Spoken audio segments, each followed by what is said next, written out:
to 6 for 60, where I tell you 6 things that I love about Star Trek in honor of the 60th anniversary of the franchise. As you can see, I'm taking a little break this week, and that brings us to our topic for today, vacations in the Federation.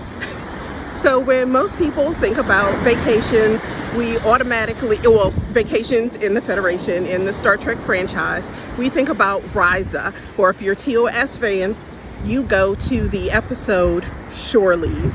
So I'm having a little shore leave for myself this week. And people have asked, well, maybe it's not people, maybe it's just me, why would you need a vacation in a perfect utopia? I mean, the Federation's supposed to be post-scarcity, where everyone is allowed to indulge in their best selves. So today we're going to talk about why you need some vacation and some of the most popular vacation spots in the Federation.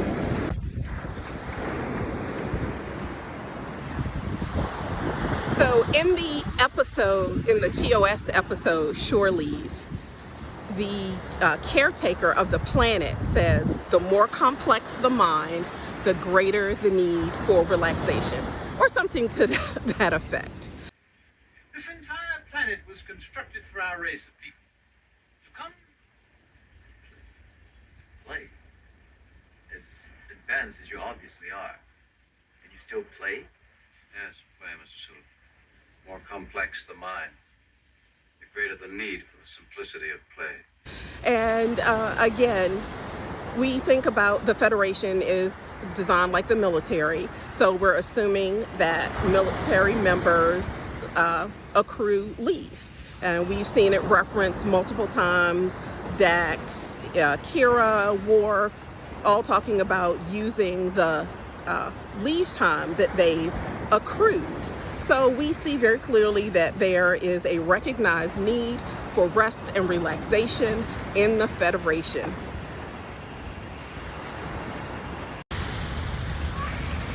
In the TOS episode Shore Leave, there were magical, mythical, fictional creatures all around, anything that you could imagine. Unfortunately, here in my little break, there are no mystical creatures, so I had to bring my own magic in the form of my husband, who doesn't like the sun, as you can tell. So one great thing about Risa is that they had weather control. So, you know, we all dream about that, living someplace that has perfect weather year round, but I'm choosing to embrace the temperature differences, even though I'm at the beach in undershirts, in jackets, in sweatpants, and all bundled up. I think we can appreciate the different seasons and the way it stimulates your senses. So, however, if this was Risa, it would probably be a perfect 80, 82 degrees, even though we have the sunshine and the no clouds, and that is beautiful. We could definitely use a little Risa weather control in our lives. It would be safe if we did have weather control, because then we'd never get clouds that look like a bunny rabbit blowing a kiss while flying a very small jet plane.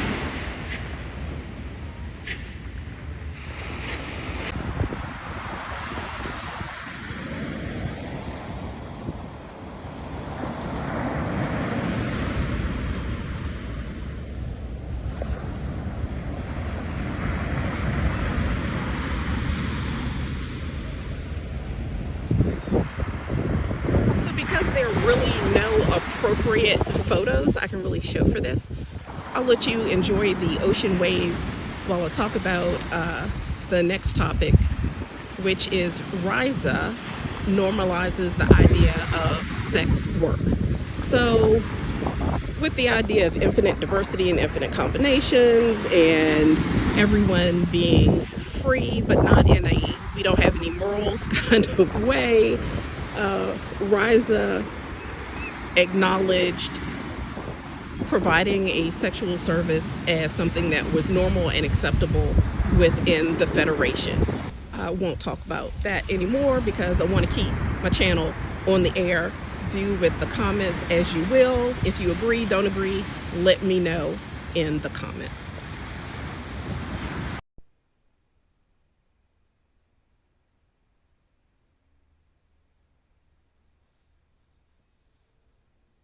Okay, so we've all had fun on vacation, and you cannot talk about vacation in the Federation without talking about who the heck is going to pay for it.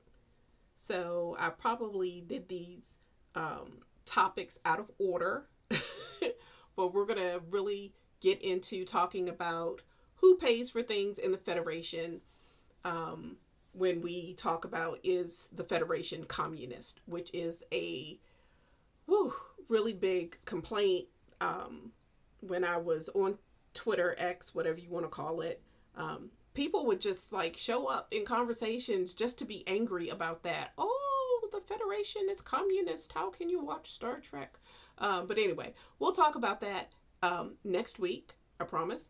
And for now, I'm going to treat this topic the same way I treated it on vacation. I'm not going to worry about who's going to pay for it. I'll worry about that when vacation is over. So we'll worry about it next week. So, although if you watch the episode, there are those in the Federation who feel, not from a moral standpoint, that Raza is wrong in terms of the sex provided, but in that it makes the Federation weak because people are worried about relaxation and pleasure when they see a universe full of danger.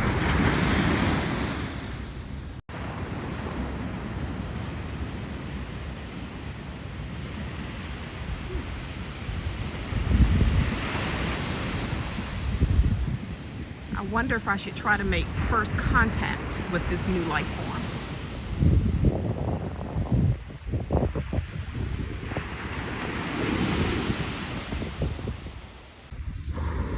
First contact, day 2. Got a message from that life form. Dropped from the sky. Don't think it was overtly hostile, but it definitely was not friendly.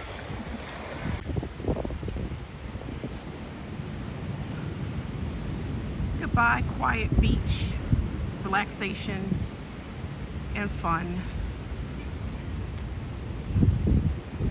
Remember, folks, let's live long and prosper.